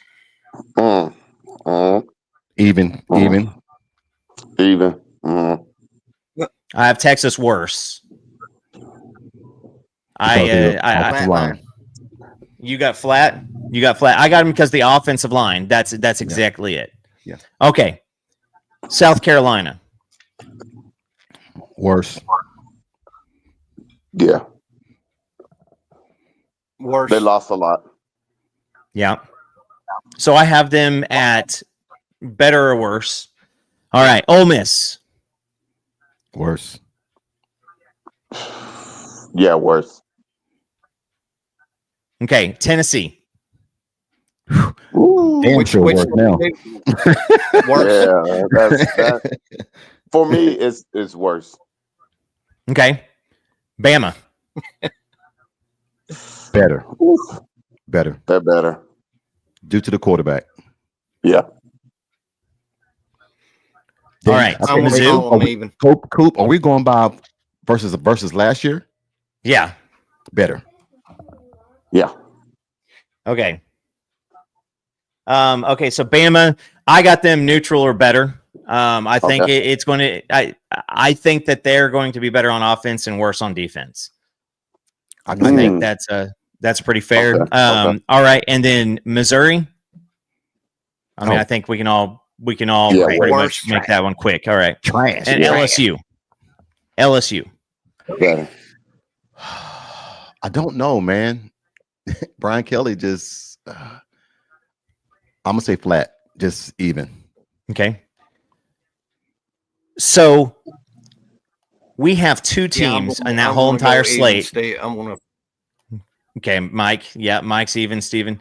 All right, so we have 2 teams that are going to be at least what they were or better on the entire schedule. Everybody else is flat or worse, and we're going to be better. So how do you have the same record as you had last year? Also, one of the teams that we feel like that's going to be better. Exactly. Oklahoma dog walk. Yeah, but I still think that Alabama. I think the further away from the Nick Saban now, I hear that Kalen DeBoer has people that want to stick around. Here's the thing. Nick Saban lost people all the time. I think a lot of people want to stick around because they're football players at Alabama, and now they're gods, and they don't have a dictator over the top of them. I think, why the hell would I leave? I mean, I'm at one of the best programs. I'm either going to go to the NFL or I'm not going to be going anyway. So I really feel that it is just silly because I don't see a world where Texas, again, you got maybe one team on the entire schedule in LSU that we can say is worst case scenario. Like the basement is they're going to be flat, and it's LSU and Brian Kelly. So there's a chance that they can go 8-4. So that is why I feel the way I feel, is because, like I said, I think this offense I think its baseline on offense is flat. I mean, is good. I think they can be real good or great, depending on the chemistry between the wide receiver core and John Mateer. I think the defense has a chance to be more dynamic this year than it was last year. And I said it prior to the year starting last year that I thought that most of the starters on our defense were the least athletic between them and their backups. And now a lot of those backups are here because Woody Washington's gone. You know, Danny Stutzman, he is a phenomenal linebacker, but Kip, Kobe, those guys they're a little different. You know, they've got a few more elite traits physically. So I just think that we're going to see this. And I think that Kendall Daniels adds something that is a cheat code. I mean, it is, because Kendall Daniels is not going to be the best player on this defense. And at Oklahoma State, he was asked to be that before the season started, his freshman year. Yep. So, and he's never had a good defensive coordinator. True. And here's another one. You know, Alabama last year had that super fast wide receiver, young kid. Ryan Williams. Eli Bowen covered him like a freaking blanket. Eli is going to be. He's even going to be better this year, and he was just a freshman last year. And you know, out of that secondary group, I feel like I feel like Eli Bowen is in the what is he, safety? If I remember, ain't he a safety Corner. or is he a corner? Corner. Who? He's Eli the Bowen X is a factor corner. in that room. It's Eli's corner. Corner. Well, they're gonna You're probably going to Daniels. see Bogue Jr. get. They're gonna use Daniels as a cheetah. Yeah. Kendall Him Daniels is and gonna be a cheetah. Dobie. Yeah, him and Dobie. No, I think that Dolby, guys, I think that your starting cheetah is going to come between Kendall Daniels and Reggie Powers III. Reggie Powers is a cheat code, man. He's the whoo-hoo. And look at some recent pictures of RP3, because he's silly, but Kendall Daniels, I think that it's going to be like the Deshaun McCullough, Kendall Dolby 2 years ago, but instead of like one of them, just instead of Deshaun McCullough, you have Kendall Daniels, and Kendall Dolby is going to be. I think he's going to probably be your nickel. I think that, there's a good chance that he spells Gentry. I hear Gentry looks very, very good. They fixed that issue. First time around, it was not fixed because it was the wrong issue that they were working on. So they got it. They got it taken care of. I just really feel like there's and Cortland Guillory. Oh yeah. There's a reason why he's here, and he is a big body dude, and he is a competitive guy. And we still don't talk about Devon Jordan.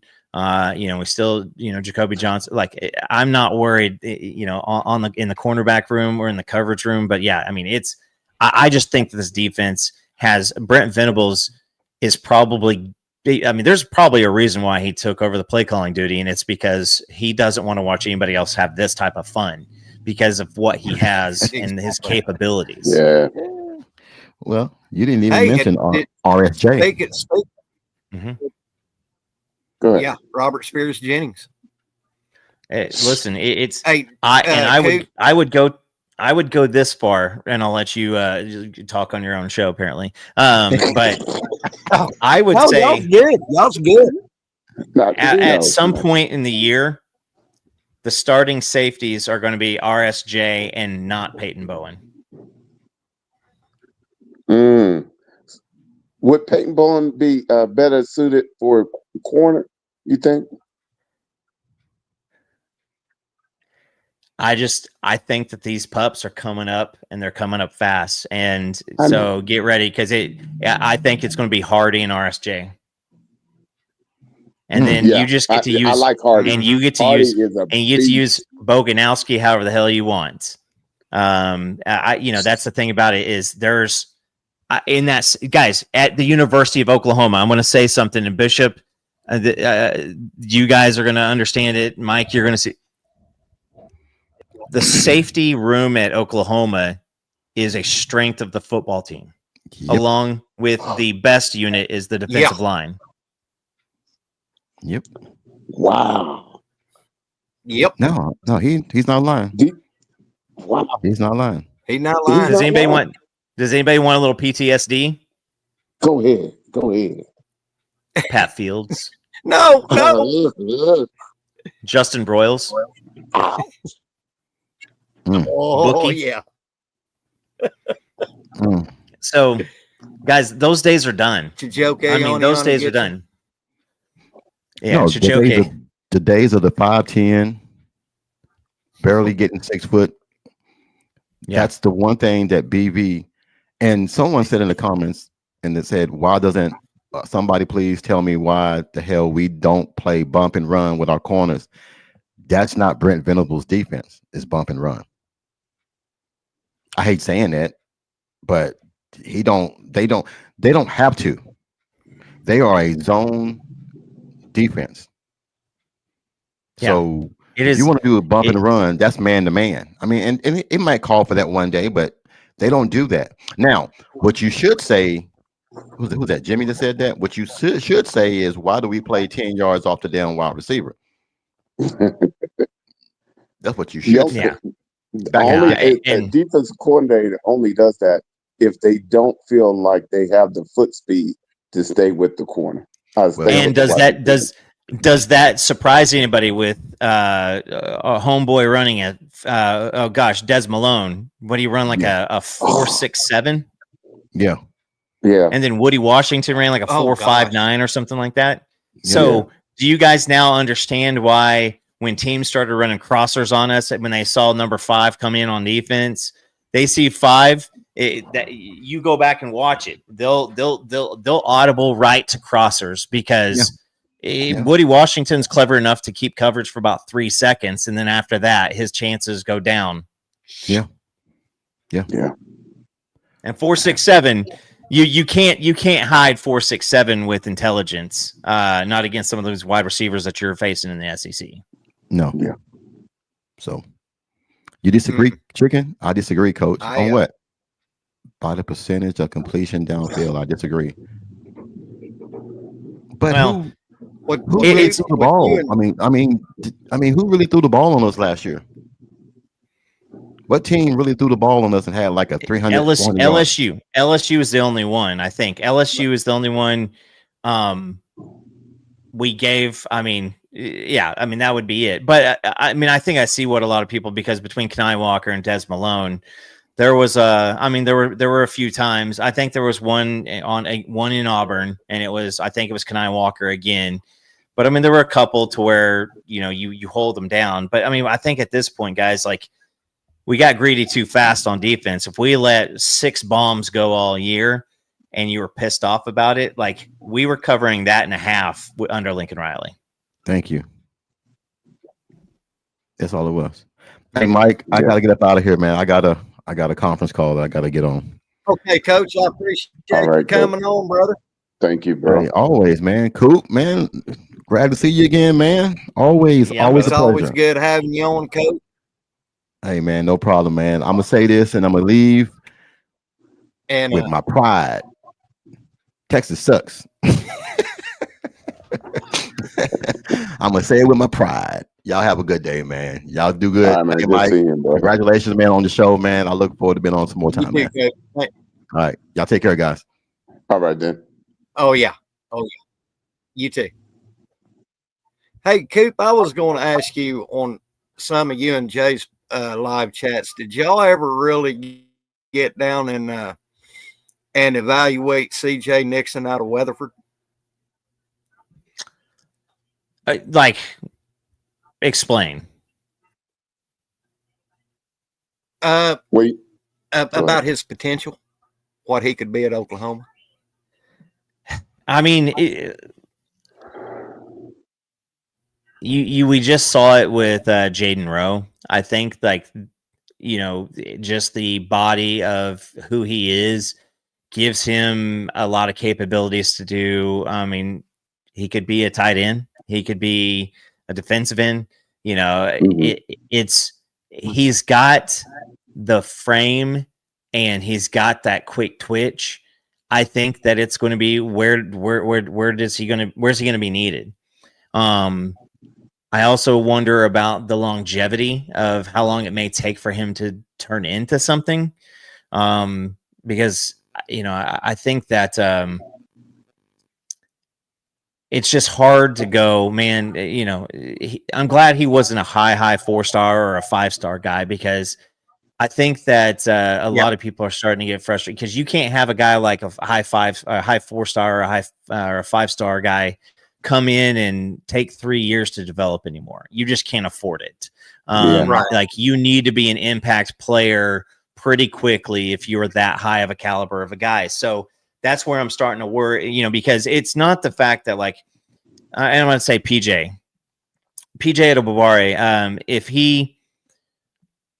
he was recruited today and he was committing to Oklahoma today, I don't think there's a world, either by his choice or the coaching staff's, that he's here for a year 3. If he's been pretty much what he's been to this point. And the reason why I say that is because when you take a 5-star, you can't take other people, right? You're not taking, nobody else is going to pony up and hop on board. Generally, people spread. They don't want to go compete with another person at that same position or whatever. And so if your 5-star doesn't work out, it has always been detrimental, but now it's even worse. Now it's much, much, much worse. Right. So Right. I say that because Nixon is a guy that I think that if he really wants to develop into an absolute mutant of an athlete, a mutant of a football player instead of just a mutant of an athlete, the guy has NFL potential. There's a reason why, that people like that, if he finds that fire inside of him and he really, really, digs in, he's an NFL guy. But I hope that he sticks around and waits for the attainment and doesn't experience, I think with a lot of problems where a lot of the transfer portal situations is typically, if you're a rotational guy, it's because you lack consistency or just top end capability. Right. And I think that what happens is when you're, right behind that, or just barely a rotational guy, I think what happens nowadays is you experience some of the success, and all of a sudden you see the success as the norm, not the occasion. And then they're like, well, I deserve to be somewhere else. And they don't want to talk about the 7 bad reads. They don't want to talk about the 4 missed tackles. They want to talk about the 3 picks that they had.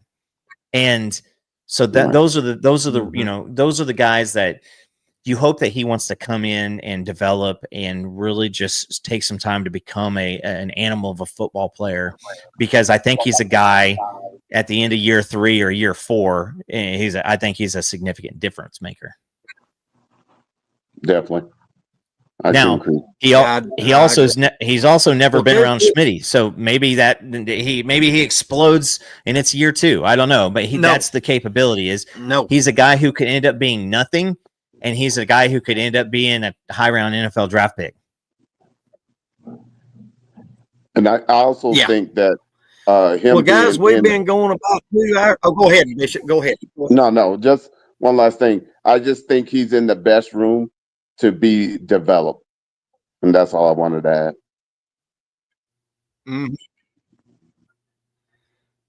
Well, guys, we've been going about 2 hours, and I'm starting to get a little. My belly's starting to eat through my backbone. Coop, thank you so much for coming in Yes. today, brother. I always love your insights. And don't Coop, don't ever feel bad if you feel like you're taking over the show, because you're a lot smarter at this than I am. So No. I that's why I We're all sat back family. quiet, because I learned so much from you and Bishop and Coach Ricks, and I'm trying to absorb this, that way it can make my presentation better, if that makes any sense. 100%. And 100%. I love it when you come on the show, because you have I mean, you're just you're a blessing to Sooner Legends podcast, brother. So I love it when you come on. You and I Bishop, appreciate it, and I saw the notification about 30-minute notification on YouTube, and I said, dang it, I'm going to have to miss it because this meeting, and then the meeting got canceled, and I was like, you know what? I don't have to miss it now. And so I appreciate the time. Yeah. Well, thank you, Coop. Yeah. Well, I appreciate your time, and anytime you get a notification. Oh, go ahead, Bishop. Yeah. No, just one last thing. Go ahead, Mike. We just really appreciate what you bring to the family. You are much needed. You give us the foundation where we can have Sooner Magic, and we can understand where everything derived from. So we understand that the people shoulders we're standing on, you are the nucleus to that. So thank you for what you do. Oh, I appreciate that, Bishop. I mean, I started this podcast because of my love for the history of the OU football program. Being a fan since 1971, and I have seen some good, bad, and the ugly with the Sooners. But I've always flew my colors true. I stay true to my team. If the OU Sooners had a bass fishing team, I would be pulling for them. So, but it's always a blessing having you guys on the show. Guys, I'm probably going to be doing the Mike and Mike is back on Mondays. Big Mike was out today. So, Coop, anytime you see a notification come up, if you're not in a meeting and you're not busy, send me a chat, and I'll send you a link, brother. You're welcome at this show anytime, any place, anywhere, brother. I appreciate it. Well, guys, from all of us here at Sooner Legends Podcast, we appreciate you tuning in today. If you're not already, please subscribe, like, comment, and share this video, because, like Jay always says, sharing is caring. Y'all have a great week. God bless y'all. This is the Legend. We'll see you on the backside. God bless. Boomer Sooner, and I hate Texas. And everybody's receipts about to be pulled. One.